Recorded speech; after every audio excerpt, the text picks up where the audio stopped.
Olá, pessoal, tudo bem? Tudo bem? Não acredito. Hoje tá difícil de sair essa abertura. Olá, pessoal, tudo bem? Terceira vez, né, Cacá, que eu errei. Sejam bem-vindos a mais uma edição do Mais Vôlei, por favor. O programa que visa discutir o vôlei além dos jogos. E antes da gente começar falando, Cacá, sobre o que rolou de mais importante no vôlei masculino Brasil afora, eu queria convidar vocês a participarem da nossa pesquisa. O Cacá já está fazendo aqui o gesto. Nossa pesquisinha está aqui na descrição abaixo desse vídeo. É uma pesquisa para a gente entender o que vocês estão achando sobre o nosso trabalho aqui no Mais Vôlei, por favor. Vocês podem enviar sugestões, críticas, elogios.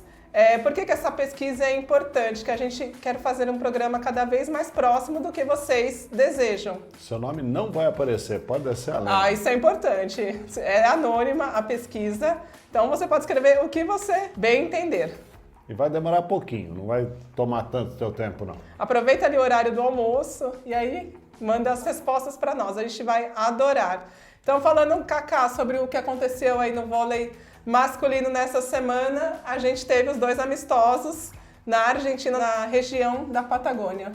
Eu acho que esses amistosos, mais do que o 1-1, né? A Argentina ganhou o primeiro 3-1, o Brasil ganhou o segundo 3-2, serviu para definir quem vai assumir o lugar do Wallace e do Lucão nos próximos amistosos, né, Vanessa? E definiu, porque no lugar do Wallace vem o Roque. O Felipe Roque vem para o lugar do Wallace e o Matheus, outro central que vai jogar no lugar do Lucão. Os dois não vão fazer parte desses 2 amistosos. Tanto o Brasil quanto a Argentina, para esses amistosos lá na região da Patagônia, eles foram com os times bem mesclados.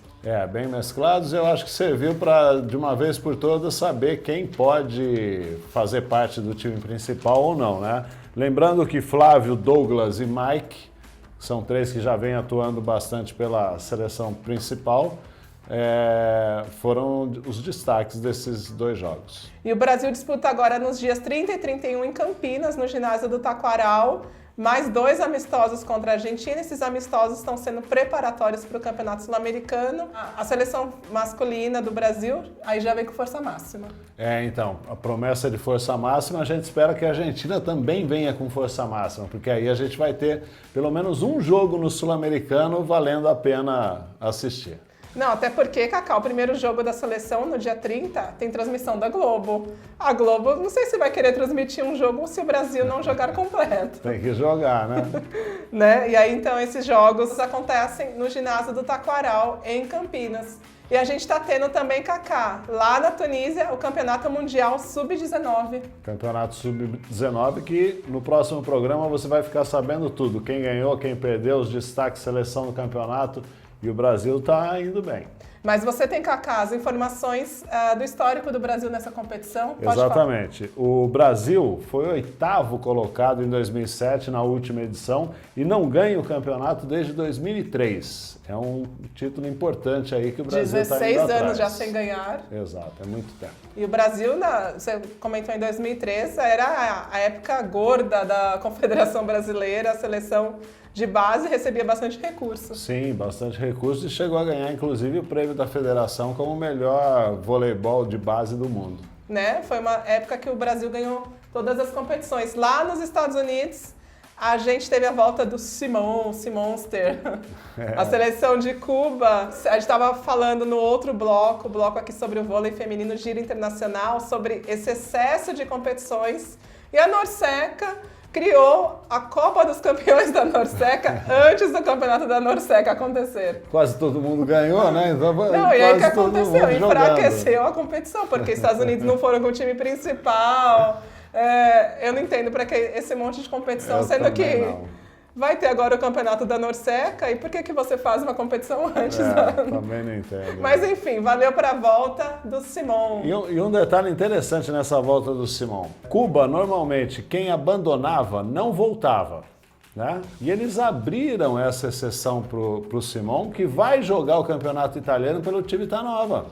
Ou seja, ele vai para Cuba e volta para a Itália. Então eu acho que é um precedente interessante aí que pode estar sendo aberto para todos os atletas, do masculino, do feminino, e se isso realmente vingar com liberdade para ir e vir, né? Sem outras exigências do governo cubano, nós podemos voltar a ter times fortes em Cuba. É o que a gente espera. Dá uma tristeza de ver Cuba fora dos Jogos Olímpicos, de ver Cuba também fora aí da Bienal. E outra coisa, Vanessa, o Simão faz parte do time de 2010, que foi vice-campeão jogando com o Brasil o Campeonato Mundial, né? E todos os grandes jogadores dessa equipe foram para outros centros. Não, vai ser interessantíssimo, Kaká, ver Simão, Leal e Leon, o tripé dessa medalha de prata, Campeonato Mundial de 2010 na Itália. Um por cada seleção. Agora sendo adversários, um por cada seleção. E você viu a volta do Simão, já gerou título para Cuba, ok? Que o campeonato tinha um nível inferior, mas eles venceram na final Porto Rico. E conquistaram a Copa dos Campeões da Norseca. E o Simão é um jogador fora de série, né? Aqui só tem uma torcida que não gosta do Simão. Você sabe qual é, né? Porque não tem como não admirar esse jogador. Né? E aqui no Brasil também já começamos as competições. Nesse final de semana foi disputada a Copa São Paulo que é a prévia do Campeonato Paulista. Disputaram vôlei 1 Itapetininga, vôlei Renata, SESI São Paulo e São José vôlei. E vôlei Renata, que você conhece tão bem esse projeto, foi bicampeão da Copa São Paulo. A Copa São Paulo é um aperitivozinho, né, para o Campeonato Paulista. Pouca gente dá importância, mas é o primeiro retrato que a gente consegue ter de algumas equipes. Exatamente. Aliás, Kaká, a gente estava falando sobre o vôlei Renata, você já dirigiu lá o time do Campinas. E esses dias eles estão completando 10 anos de projeto, então o time de Campinas está fazendo postagens comemorativas sobre esses 10 anos e eu vi uma foto sua lá com a Medley Campinas. Como que foi trabalhar lá em Campinas? Muita satisfação, né? Porque o voleibol estava voltando para Campinas naquela época, o projeto da Medley trazia uma modalidade que o povo campineiro gostava e a gente teve uma receptividade muito legal da torcida, né? O ginásio do Taquaral poucas vezes não ficava lotado e eu tenho muita satisfação de ter feito parte desse primeiro e segundo anos. Não, e a satisfação é nossa também de ter você aqui com a gente. Essas foram as principais notícias do vôlei masculino.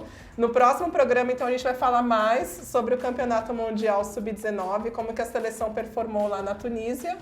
E a gente já vai começar a falar também de Campeonato Paulista. Já nessa semana já começa aí o principal estadual do país, os principais times ainda desfalcados de atletas da seleção. Mas é a oportunidade de jovens jogadores poderem ser titulares dessas equipes, né, Vanessa? E vai ser um Campeonato Paulista um pouco diferente, né, Kaká? Porque a gente teve queda de investimento aí em algumas equipes. O Marcos Pacheco até comentou que lá no Ribeirão Preto eles começaram a temporada com 6, 7 jogadores, porque ainda estavam tentando fechar com patrocinadores para contratar mais gente. O SESI São Paulo teve uma queda de investimento de 25%, é 1/4 do orçamento da temporada. Algumas equipes ainda não pagaram, né, jogadores da temporada passada. A gente estava até conversando sobre isso no programa passado, né, Kaká, o imbróglio aí do Corinthians Guarulhos. A gente até teve aí no futebol uma rebelião dos jogadores do Figueirense, imagina se isso... Né? Imagina se isso vem para o vôlei. E eles já estavam ameaçando já fazia mais de um mês, né? E por incrível que pareça, Vanessa, exemplo de um clube empresa, que muita gente apostava no clube empresa para salvar o futebol, né? E o vôlei, ele já é um clube empresa faz algum tempo, né? Mas mesmo assim a gente ainda tem esses perrengues aí para lidar. No Campinas também, o Campinas teve uma queda de investimento para essa temporada, então assim, vai ser uma competição um pouco diferente. E precisa se repensar também esse esquema do patrocínio, né? Todo ano, todo mundo sai atrás de patrocínio para manter projetos da modalidade que mais títulos tem no Brasil. Então, tem que pensar aí, sentar todo mundo e ver qual que é o melhor modelo para a gente poder manter o voleibol no nível, no patamar que ele já chegou. Quando você estava lá no Campinas, o único patrocinador era o patrocinador Master, Medley. Hoje a gente vê que essas equipes que trabalhavam com só um Master, hoje elas já trabalham com outros parceiros, porque não dá para depender só do patrocinador Master. E fica passando a canequinha toda virada de temporada, né? É um desafio aí para todo esporte olímpico, né, Kaká? Você depender toda a temporada de patrocinador. A gente vê aqui no futebol, claro que não dá para comparar o futebol com os esportes olímpicos, mas é importante entender o que acontece lá com eles. Eles têm projetos de sócios, eles têm clubes sociais, existem outras fontes de receita, transmissão de campeonato, até o próprio Cartola lá, o Fantasy da Globo já dá uma boa receita para os clubes. Então, assim, foi um esporte que não ficou só na dependência do patrocinador. Sim, é para repensar, é um momento importante. Bom, dos clubes que a gente conversou, acho que só o São José se manteve o mesmo nível de investimento. A gente não tem informação do Taubaté, mas a gente viu que o Taubaté contratou aí grandes estrelas. Imagino que o orçamento continue ali à altura do que eles planejam. Mas a gente precisa lembrar que a modalidade ela é feita de todos que participam dela, né? Não é só um. Não adianta a gente ter 2 times fortes enquanto os outros não conseguem se sustentar. Exatamente. Então essa foi a discussão aqui do nosso Giro Internacional, Giro Nacional do Vôlei Masculino. Na próxima semana a gente traz mais informações aí sobre esse início do Campeonato Paulista e Campeonato Mundial Sub-19. Até a próxima. Tchau, tchau.